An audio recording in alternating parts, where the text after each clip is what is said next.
Hi there, this is Shannon, and I'm here to review the Back to the Future DeLorean time machine from LEGO Cuso. This set was released on August 1st, and already it has become the top-selling set on LEGO.com. And it's a very popular set, that's why I'm going to review it with you guys. And let's take a look at the box and see what we have so far. So the set is $35, and it contains 401 pieces, so parts per piece-wise, it's not a bad investment. The back shows 3 different models that are very similar, and the differences are just little customizable panels and wheels and the license plate that you can switch out for different versions of the DeLorean that's featured in the first, second, and third movie.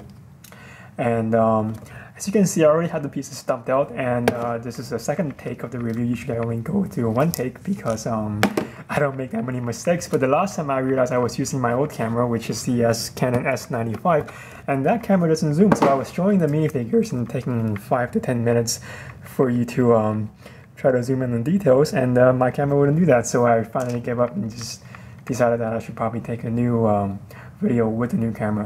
One thing about the new camera is that it does contain little clicky sounds, so if I'm not talking, you might be able to hear it. And hopefully that's not that big of a deal, and if it is, I will have to maybe get a new camera or something. So anyways, it's not a big deal that the parts are dumped out, and I didn't go through the opening of the bags that I usually do with each set. And it's not that big of a deal because there really aren't that many new parts. And by me saying not many, there's actually only 4 parts to be precise that are completely new to this set. And these 4 parts include the barcode license plate from the third movie. It includes,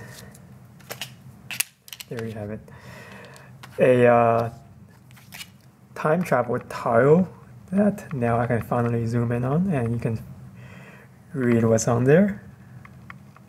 So it says on there, destination time January 28, 1958, present time October 26. Hey, that's my birthday, 1985. Okay, that's 3 years before me. So the reason why LEGO has January 28, 1958 on there is that that's actually the date that the LEGO brick was patented.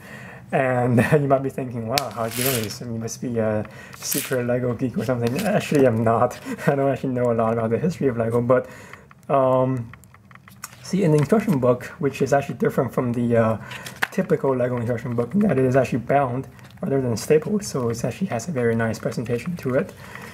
You can see that there are little random factoids on here. It says LEGO's time display shows a target and current dates. In this model, the target date is 28th of January 1958, the date when the first LEGO brick was patented.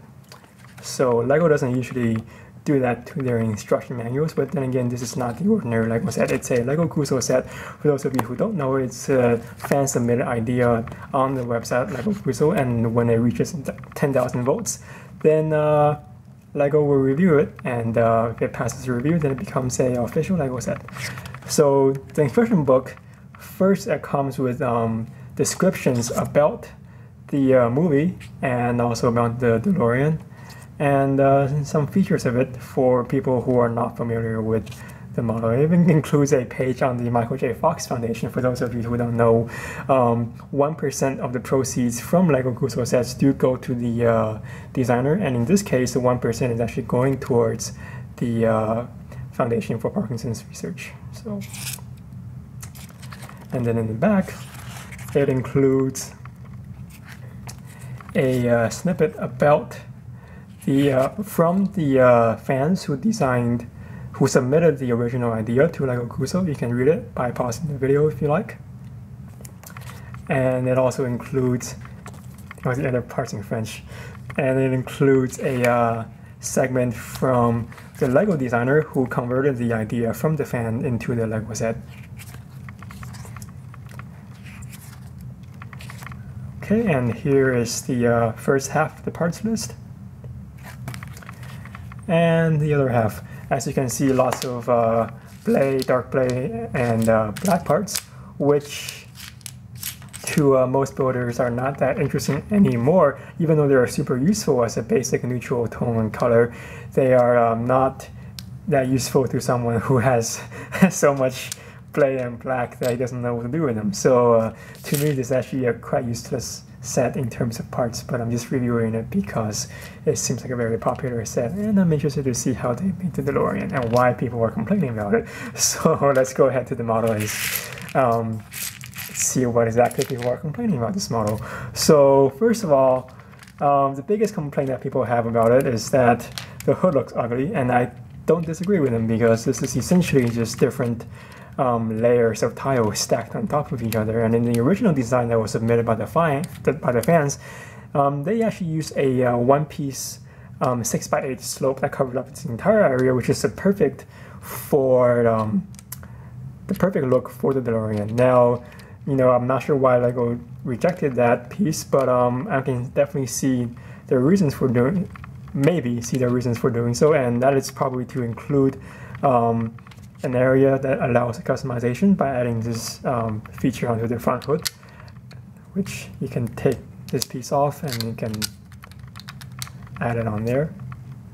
And it also includes an area to mount these parts.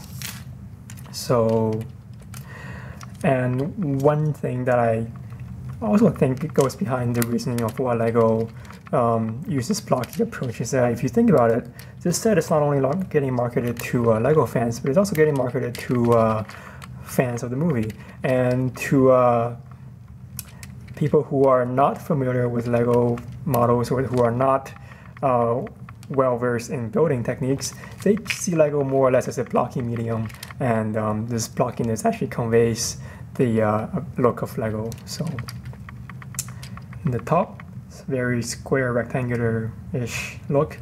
In the bottom, on the sides, it has these gull-wing doors that are very nice, and it closes very snug. And you can fit one minifigure in there, but not the two of them. And I'm sure, yeah, from the looks of it, the set can be easily modified with your existing Lego collection to fit both Doc and Marty. And speaking of which, here they are. Now my camera will be able to zoom on them.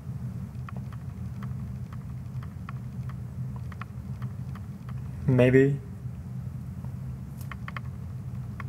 And you can see the details on these minifigs. And both of them includes two-sided faces for a frightened look. So there they are.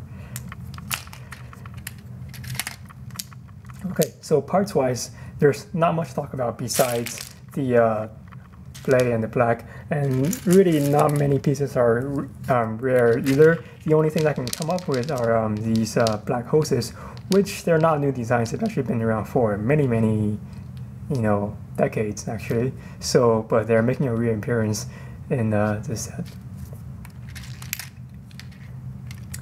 For the printed pieces, we have the license plate, which I showed you, the time tile, and then there's another piece that is buried in here. I'm not sure if I can find it. Looks like I can't, but basically, I should probably find it. It's an interesting printed tile. There it is. Okay, so this is the flux capacitor, and if you look on it, well, you might not be able to read the text, but it says disconnect capacitor drive before opening and shield eyes from light. So very small text, and if you have young eyes, you'll be able to read it, and for me, I will not be able to read that text in 20 years. It's an unfortunate sign of aging. All right, I think there's one more piece that I'm missing, and right here is the license plate of the DeLorean from the first movie, and it says out of time. So, and then you can swap this piece with the barcode, and that'll convert the DeLorean to the third version from the third movie. All right, anything else I want to talk about? So the build is pretty standard. There's not many interesting techniques. The only one that I can think of is this piece right here that's made using hinge bricks. There we go, you can see it better from this view. and it's attached to a clip and a modified plate with bars. So that's a rather unusual building technique right here, and it creates the mimics the look of the back of the DeLorean, which there is a picture of it right here.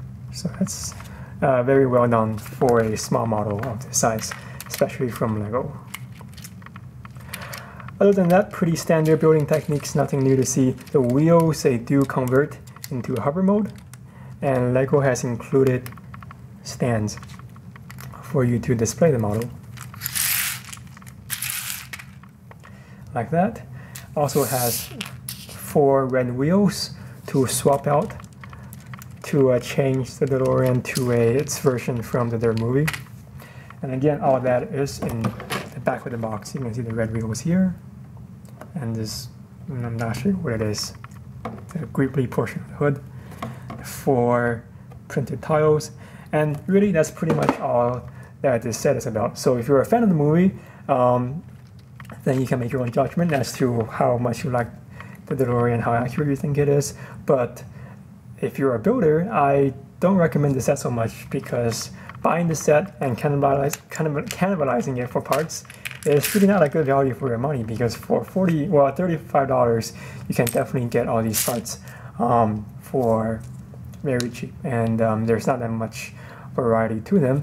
Not many interesting parts, maybe this guy, but other than that, a very, very standard selection. So this set is obviously marketed for people who are interested in building the set and displaying it, not for builders who are like me, who buy the sets and for the most part don't even make them. They just kind of part out the pieces into their collection.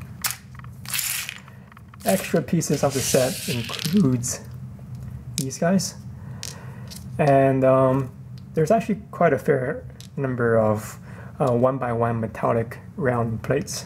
So if you're in a shortage of these, maybe you can find them useful, but they are actually quite cheap on Bricklink. So there is the set. It includes a brick separator, purple skateboard, a nicely bound instruction manual, some pretty interesting minifigures that fetch for some good money on Bricklink if you're one of those guys who wants to sell their minifigures so you can keep the set for a very low price, or even get it for free. That's for you right there. And this thing here, I'm not sure what it is. And that's it. Hope you enjoyed the review, and I'll see you guys next time.